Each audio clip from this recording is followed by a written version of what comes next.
Salut les gars, bienvenue dans cette nouvelle vidéo de Agribéa, la chaîne spécialisée en agriculture et ses dérivés.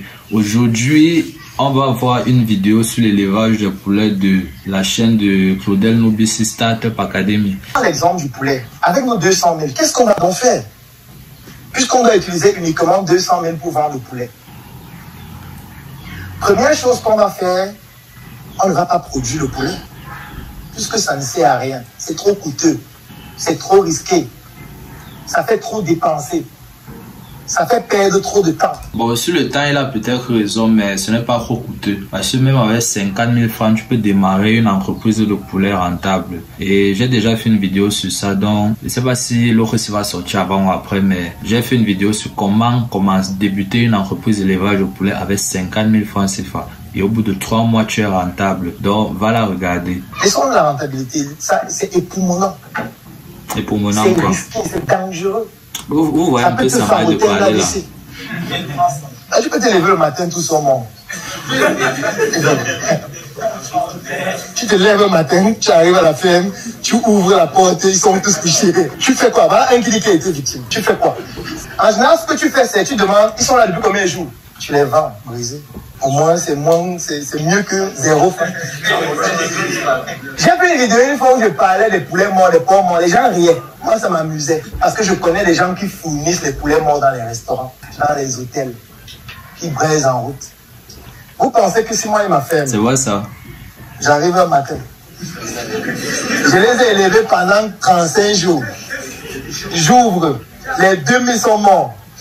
Je vais creuser une fausse sceptique pour les enterrer. Donc je n'aurai aucun stress. Et là, ça m'a dit, mettez l'eau au feu. On va chauffer l'eau. On va déplumer. On va nettoyer. En fait, il dit non, on passe alors que c'est ce que nous mangeons au quotidien. Pourquoi est-ce que je le dis? Parce que j'ai travaillé avec des éleveurs et tous le font, sans exception. Tous. Si un éleveur vient vous dire qu'il vient voir les poulets morts et il jette, il ment. Parce que quand tu vas, par exemple, il sert à quoi? Tu vois un gars qui est en train de faire le poulet brisé au bord de la route. Comment tu fais pour savoir si le poulet est mort à la ferme ou si on l'a tué? Tu ne peux pas savoir. Est-ce qu'il y a des experts qui savent que en goûtant le poulet, non, je pense que le poulet, si... Le poulet, si on l'a découvert, moi, à la ferme. Voilà la caméra bouge comme ça. Mais comment tu fais pour voir que c'est encore brisé? Tu viens, c'est déjà fait avec planter un mur, avec beaucoup d'assaisonnement et de piment. Ça veut donc dire que ce qu'on va faire avec les 200 000, on va travailler sur le circuit de distribution d'un poulet qu'on n'a pas produit nous-mêmes. Donc la première chose à faire, c'est de rechercher les producteurs de poulet. C'est la première chose à faire. Donc on a une base de données où on a des personnes qui produisent le poulet. L'avantage qu'on a aussi, c'est qu'avec Internet et les réseaux sociaux, c'est facile d'en trouver. On n'a même pas besoin de sortir de la maison. Si moi je prends mon téléphone, je fais un statut là maintenant, je dis, je recherche des producteurs de poulet, il y a des centaines de personnes qui vont m'écrire. Moi je produis, c'est moi qui vais choisir, tu es dans quelle ville? Okay, je ne veux pas aller loin. Je ne vais pas me déplacer pour aller prendre à Bonabéry ou à Yaoundé, non. Je veux quelqu'un qui est à côté de moi pour réduire mes coûts. Dès qu'ils vont écrire, moi, je prends une base de données, je dis, donne-moi ton nom, ton numéro. Tu produis quelle quantité, je mets la quantité. Tu produis quel type de poulet, ferme, cher, je mets. Tu peux livrer en combien de temps, quelle quantité je mets. La ferme est située où je mets la géolocalisation. En fonction de toutes ces informations, je lui dis, d'accord, je vais vendre tes poulets. Tu me donnes combien si je vends les poulets? Si je réussis à vendre 100 poulets par mois, tu me donnes combien?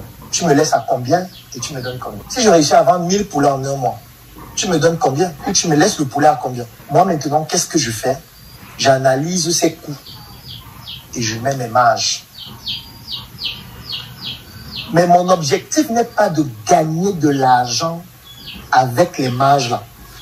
Les marges là, c'est pour amortir mon investissement. Ce n'est pas pour gagner de l'argent. C'est pour dire j'ai investi 200 000. Par exemple, pour créer une plateforme sur laquelle je vais communiquer. J'ai investi 200 000 pour la communication que je fais, pour rechercher les fournisseurs, pour me déplacer afin d'aller voir leurs poulets, pour voir si leurs poulets sont de qualité. Les 200 000 là, c'est pour ça que je les fais. Et pour amortir ça, il faut quand même que j'ai des marges à chaque fois que je vends. Pour que ça amortisse l'investissement que j'ai fait.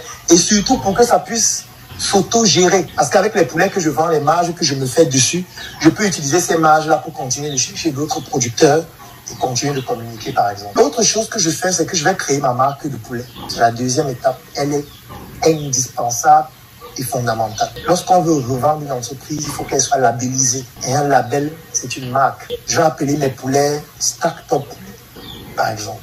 Ce qui veut dire que je vais donc faire une charte graphique de ma marque. Dans la charte graphique, il y aura le logo, il y aura les couleurs, il y aura la typologie ou la typographie. Il y aura la photo de couverture, par exemple, si nous sommes sur les réseaux sociaux. Il y aura, par exemple, la bannière. Si je veux, par exemple, prendre les photos d'une ferme et mettre une bannière qui donne des informations sur le numéro de téléphone, la localisation, comment faire pour obtenir le produit. Je vais acheter une carte pour pouvoir faire, par exemple, de la publicité en ligne. Je vais créer des contenus qui peuvent être écrits, des textes, qui peuvent être vidéos, où je vais parler des poulets, où je vais parler, par exemple, de l'avantage de mes poulets, où je veux parler, par exemple, de la viande blanche. Les vidéos YouTube. Et de beaucoup d'autres choses qui vont permettre aux gens d'acheter mon poulet. Je peux même aller beaucoup plus loin. Je peux ne pas me limiter au poulet. Bon, c'est la fin de cette vidéo. Merci de m'avoir suivi jusqu'à la fin. Dis-moi ce que tu en penses dans les commentaires. N'oublie pas de t'abonner, de partager, de commenter. C'était Darius de la chaîne AgriBA et je te dis à la prochaine.